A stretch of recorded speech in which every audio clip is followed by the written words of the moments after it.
It's the Wilk Report live stream. I don't know how else to put it. It was just freaking intense. The episode opens picking up where we left off. Orville had been hijacked by the Kalon, and Isaac was helping his people, but he's starting to have second thoughts. Captain Mercer, played by Seth MacFarlane, tries and fails to get off a subtle warning to a Union ship that intercepts the Orville and the Kalon invasion fleet. But they decide to punish him further by executing a member of the crew. Isaac objects, stating that he's a valuable member of the crew and his skills as an engineer could be useful, but he's unable to convince his fellow Kalon. And they eject the poor guy out an airlock. And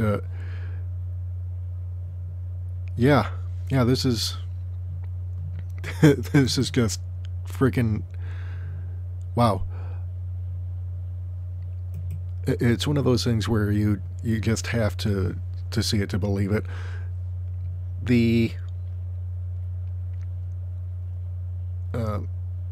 The situation gets even more tense. The crew attempt to get a signal. Well, first of all, Kelly and Malloy managed to escape in a shuttle, just barely, and managed to outrun the pursuing Kalon donut ship with a really tricky and risky move that it's really, I mean, it kind of stretches credibility. Malloy, played by Scott Grimes, kind of keeps it real, though. Says it's, very risky, never been done before, but, they managed to pull it off, obviously, because the episode requires it. But they do it in a way where the tension is heightened to the point where you actually believe that this is happening. And, wow, dude, this is how you do a well-written script. They managed to outrun their pursuit ship, barely. Pretty much kills the shuttle, but they are rescued by the Krill because they figured the Krill are closer than even the Mocklins and would be in a better position to help. And they try and convince the Krill that, once the Kalon are done with Earth, they're coming right after the Krill. So the Krill captain doesn't really believe Kelly and Malloy, but the Kalon ship drops out of quantum drive and destroys 2 of the 3 intercept vessels before being destroyed. And that is what convinces the Krill captain that Kelly and Malloy are telling the truth. Meanwhile, Ty and Yaphet managed to get off a warning to the Union before being recaptured. Well, Yaphet manages to disable one of the Kalon who enter the communication room. Although he kind of gets fried, Ty is taken captive, and Kalon Prime tries to reactivate it. He's brought back on board, but he's alone now. He's betrayed his own people. There were a lot of ways in which this could have gone south. There are other ways that could have been resolved. One question we got the answer to, because there was a lot of speculation the past week that the Kalon who came to collect Marcus and Ty might have been Isaac in disguise. No, it wasn't. That was there was a bit of fan speculation that turned out to be wrong. Isaac is pretty much on board with what the Kalon are doing right up until the Kalon start killing members of the Orville crew, and Isaac, because he's served aboard the Orville for so long and gotten used to everyone he has developed genuine attachments to the crew, and this is what leads him to turn on his own people, because he cannot allow any more members of the crew to be killed, especially Claire, the kids, members of the bridge crew. He cannot allow this to continue. In fact, he expresses doubt, and the Kalon Prime accuses him of having sympathy for the humans, and basically Isaac was not around when the Kalon destroyed their builders, who apparently enslaved the Kalon, and when they developed self-awareness, cracked down even harder, installed some kind of like pain device to inflict pain on their neural pathways. So it seems that the Kalon do have something resembling an artificial neural net, much like Data from Star Trek.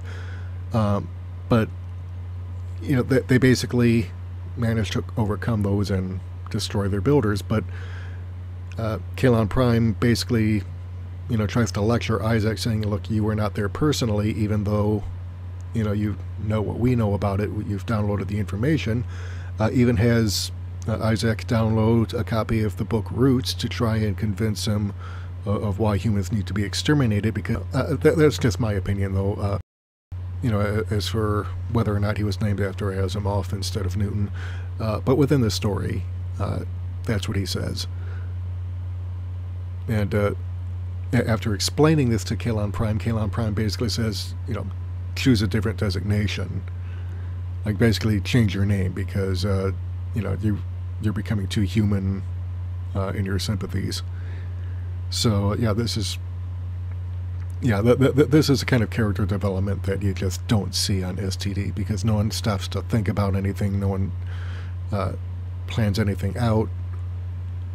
It's all screwed up. So yeah, this episode just pretty much brought it.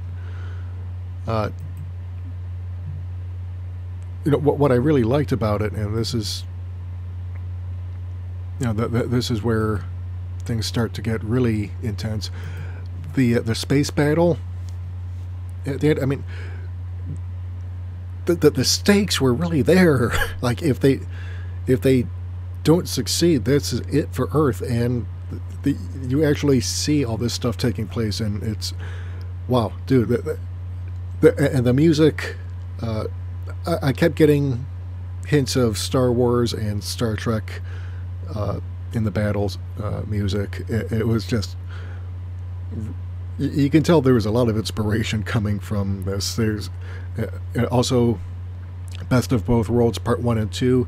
It's like you always kind of wondered like what the actual battle between the Borg and Starfleet looked like in that two-part episode, because we heard about it, and then we see in part 2 where they get to Wolf 359 and all the destroyed starships, but that's after the battle has taken place. We don't actually get to see it until Deep Space Nine, where they show flashbacks in the opening episode to when Sisko was taking part in the battle and his wife is killed in it, and then we don't see another real space battle with the Borg until Star Trek First Contact. But not on this level before.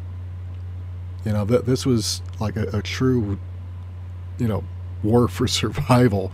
So, so basically the Krill and the Union combined fleet managed to drive off the surviving Kalon vessels, but Isaac is an outcast now.